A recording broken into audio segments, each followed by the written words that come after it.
Some say Emergency is a dark satire. Others see it as a frat boy buddy comedy. But what I saw on that screen was a suspense thriller. Here's my review of Amazon Prime's new film, Emergency.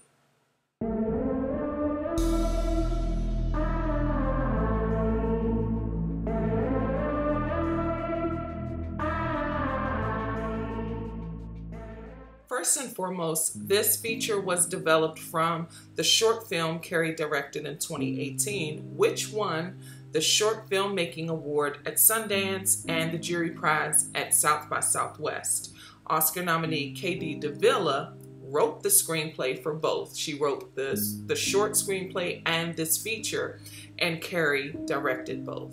Unfortunately, the short isn't paired with the feature on Amazon Prime, but it is available on YouTube, and I recommend watching both. The theme that was prominent to me is that these black and brown men are making big plans, and those plans can be cut short by a split second, a nanosecond from one decision. Their lives can change from one decision. So the basic story is 2 Black and 1 Latino master's students at a PWI find an inebriated, underage white girl in their off-campus house and must figure out how to transport her anywhere but there, anywhere else, to avoid getting shot and or arrested.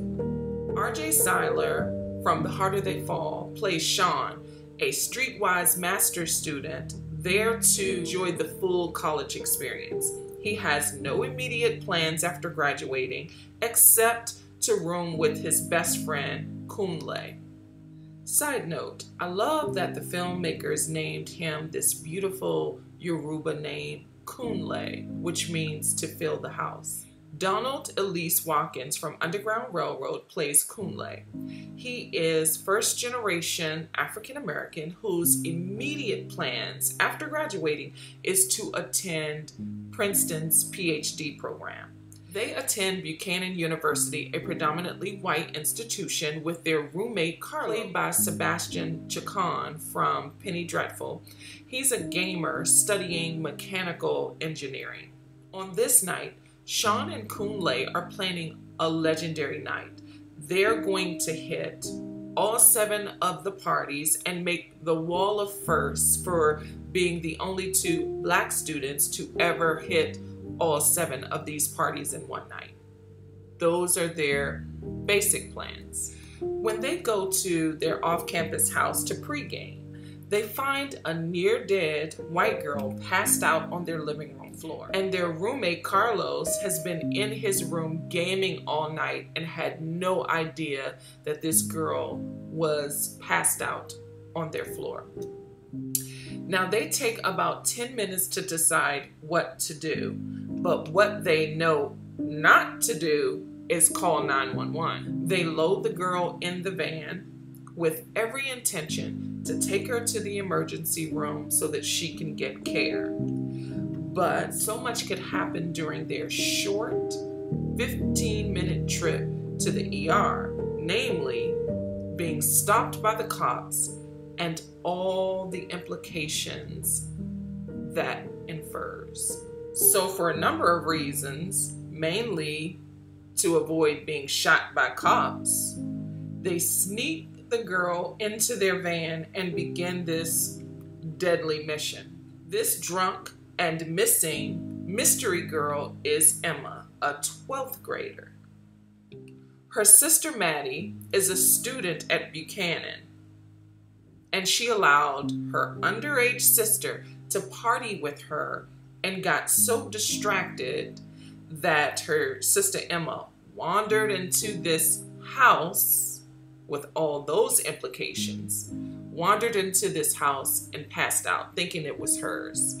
But Emma's location service on her cell phone is active, so her sister and her friends follow the trail until they can find Emma, and things take a tragic turn after that. That is the basic story of Emergency. The brilliance of this film is how it conveys that no matter the family, education, or financial background of Black and brown men, they are still vulnerable to being killed by cops for just being. As Sean says in this film, at the wrong place, at the wrong time. I love how every scene, especially the 19-minute mark through the 28-minute mark, it's one continuous scene adopted from the short film primarily, basically.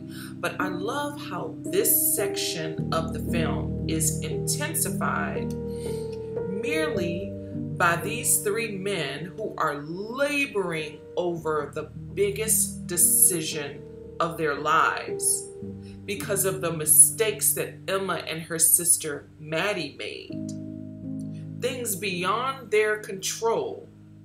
Those girls' mistakes can drastically end the lives of these men of color, and they're laboring over it.